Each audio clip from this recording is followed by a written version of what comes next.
All right, welcome to the WCIA 3-in-1 podcast. Illinois gets crushed. Very much so. Yikes. In very disappointing fashion. Season opener, Andy Olson, 45-7. Your biggest takeaway is what? My biggest takeaway is that I don't think the defense is where, personally, I was expecting it to be. I mean, you talk about a backup QB coming in, and now, let's be real, Graham Mertz seems like the real deal, and maybe Jake Cohn is out of a job when he gets healthy. He was really good tonight. But overall, you're talking about this defense. You're bringing back so many starters. I know the defensive line was kind of a question mark, and people thought that the secondary was going to be really good. But even Lovie Smith says after the game that he was a little bit surprised at how many broken coverages and how bad at times the defensive secondary was playing. So that's the biggest takeaway for me, is that I expected the defense to put up more of a fight, especially against a quarterback who only had 10 pass attempts coming into this game in his career. And it didn't happen tonight. 45-7, like you said. It kind of tells the story there. Marlee, where did biggest takeaway go? Mine was the disappointing Brandon Peters performance that we saw. I think going into this game, there was so much hype built up for this guy, BP year 2, and it just did not meet my expectations. I don't think it met Lovie Smith's expectations at all. He threw Isaiah Williams in there. Even Matt Robinson got a little bit of action. So he did not perform to, I think, the standard that was expected heading into this game. Yeah, and I think people have reason to be disappointed, right? I mean, this is year 5 for Lovie Smith. This is supposed to be the expectation year where you take another step forward for the program. And let's be real here, this is the first game. A lot of things can still happen, right? I mean, they lost to, Eastern Michigan last year and still was able to bounce back. So it's still early in the season, I get it, but this is not a favorable first impression. When you have a season that's 2 months delayed and Lovie Smith's team comes out and all of them say, we are ready to take the next step. This isn't 2 years ago when they're still building. Now is the time, and the team has said that.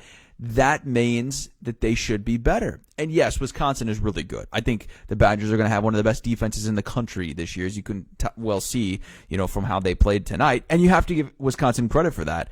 But it's also, I think, in my eyes, fair to say Illinois has to be better. The offense doesn't score a point. To me, that's the biggest takeaway I will remember from this game, is that the offense doesn't score a point. How is that even possible? Not even a field goal. I mean, what is Rod Smith, thinking about? What are these offensive players contemplating tonight, when they don't score a point? And to me, it was not using all of their weapons. I mean, Joshi Matorbebe, probably the biggest receiving target for this season, had 3 receptions. Daniel Barker, 2. Lovie Smith has talked about this tight end room being as deep as it's been in years. And they are. But they didn't show it. They didn't show it. They didn't use any of their tight ends.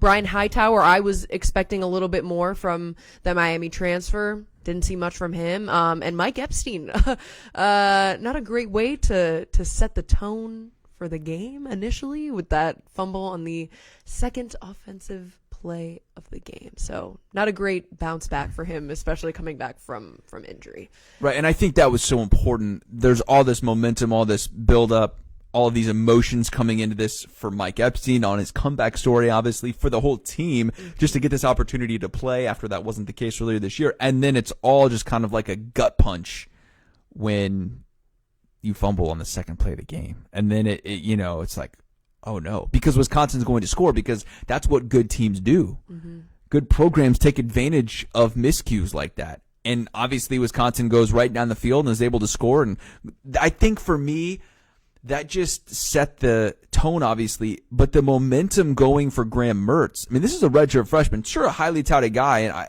Andy, I would assume he was confident he was going to come in and play well.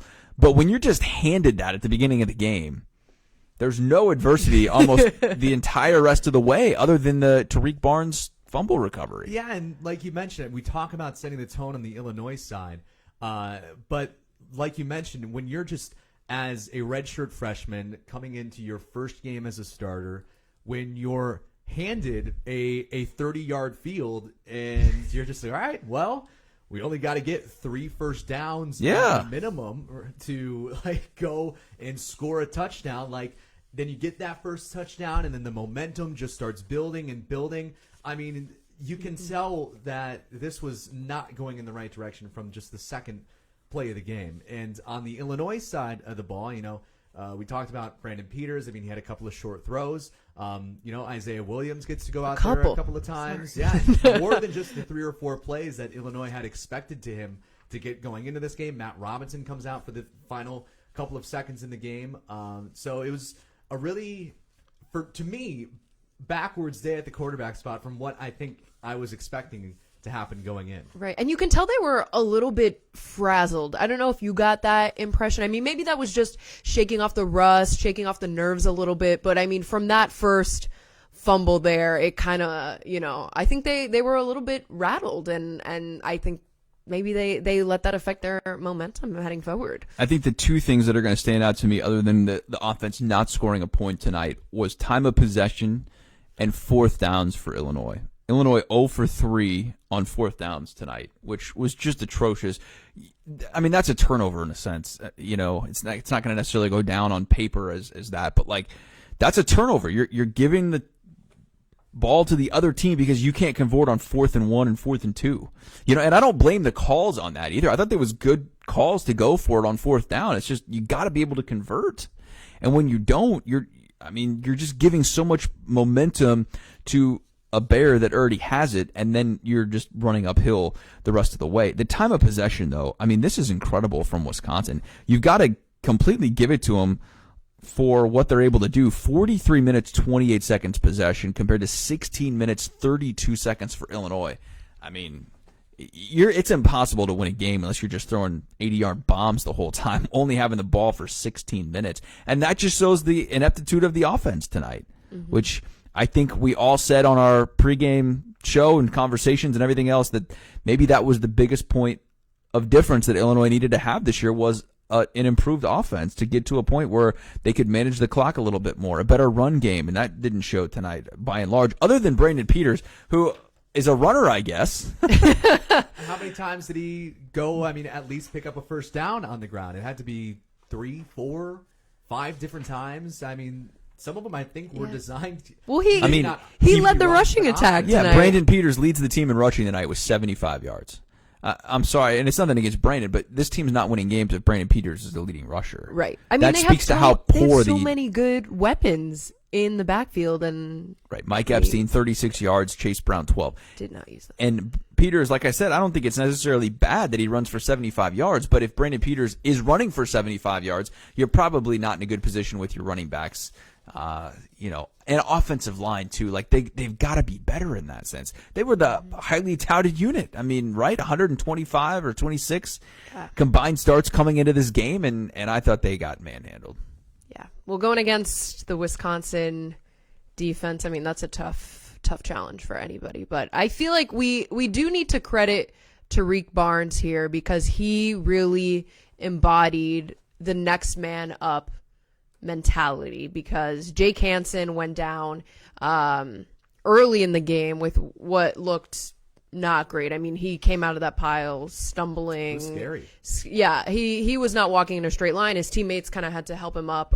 So a scary situation. And Tariq Barnes comes in, plays lights out. I thought he had a great game. 1 sack, 7 solo tackles, and of course the only touchdown of the game, which came out of him, punching the ball out, recovering the fumble, and then taking it all the way to the house. So I was impressed. Yeah, I thought Tariq played really, really well, all things considered, and he looks a heck of a lot different than he did last year. He's put in a lot of work in the weight room. His arms, and upper body, definitely a big difference from there. Anything else, Andy, you take away positive from tonight? There's not much here.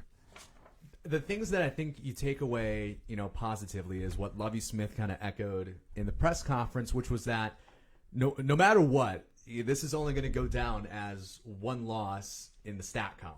You can go back and no matter how the rest of the season goes, you can go back and okay, Wisconsin, technically, it was only one loss. You lose by, I got to do the quick math here, 38 points.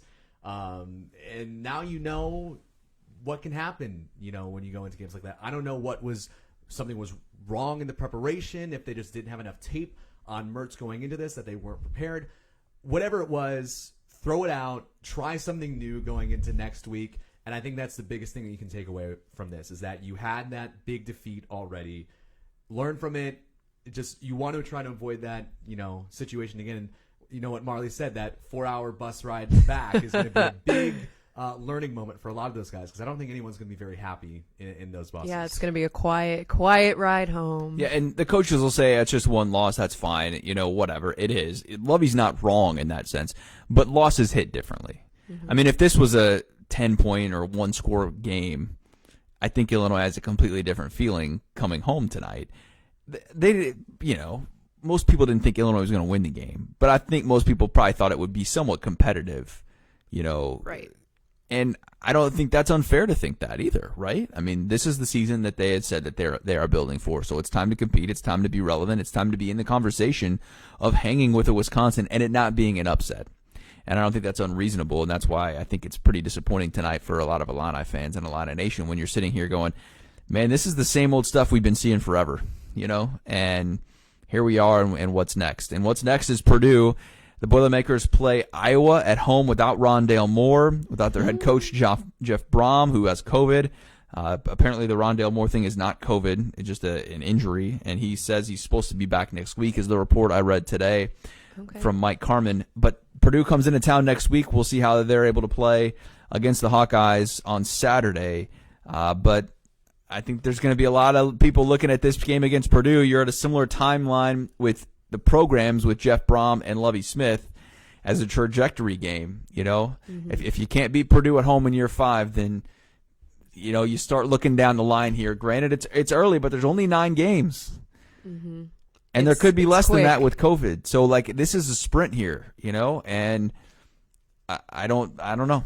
Yeah, I think if tonight had been a little bit more competitive, like you said, I feel like heading into Purdue, it would have been okay. The Illini, they can take this one. This one will be a win. The players, the coaches, the fans could have sat back and be like, all right, yeah, this one. But I don't know if there is much faith after what we saw tonight. It'll be interesting to see, what kind of the thoughts and consensus around the Illini Nation is going into that game. Clearly, not everyone is feeling great tonight, but, a week can change things. It depends on how Purdue's going to do against Iowa. And then I also wonder how this is going to change the trajectory of how people think Illinois is going to finish in the Big Ten West this year. A lot of people said 4 wins or something like that, mid division. So I wonder if that's maybe going to change people's thoughts, or like Bret said, I don't know if a lot of people were expecting Illinois to win this game. So I don't know if that changes people's opinions on what they right. But you would just hope it'd be competitive, yes, right? I mean, Wisconsin's a far better program than Illinois, but can you make it at least interesting in the fourth quarter, which is what they did last year? And when you make things interesting in the fourth quarter, you have a chance to win games. And Illinois far too often in the last decade has not put itself in those kind of positions, which is why they are where they are. All right. It's been fun, I guess. Better back. luck. Football's back. Man, we were excited today just to have some football, and it was good to see it. We had it in our studio on the nice screen. So nice. I will say, I want to end on a positive note. The best note thing for me today was chatting with Bobby Roundtree. We had him on our Facebook Live. He did great. He broke down the game for us a little bit, It was awesome. giving us It was the awesome feelings to of hear- the players and taking Yeah. us onto the field behind the scenes kind of thing. Well, what'd you take away from that? Yeah, I loved it because me and Andy were just kind of listening to you talk to him in the background. I just love when he would say something like, I don't know, like Tariq Barnes gets a sack and he's like, oh yeah, my boy Tariq, or Yeah, right. it's funny to see because I feel like that would be what a player would say to another player on the sideline. So it was kind of nice to get that, the insider perspective. Yeah, it was fun. It You was kept great. saying that they got to bring the juice. Got to get the juice. juice. Gotta get the juice Man, going. dude, they didn't have any juice. They didn't have any juice today. Maybe Bobby can help them find the juice. Yeah, for dude. Purdue. They were juiceless after the Epstein fumble on the second play of the game. The juice was loose. But all right, we'll regroup. We'll do it again next week. For Marlee Wierda and Andy Olson, I'm Bret Beherns. Thanks for joining in on the 3-in-1 podcast.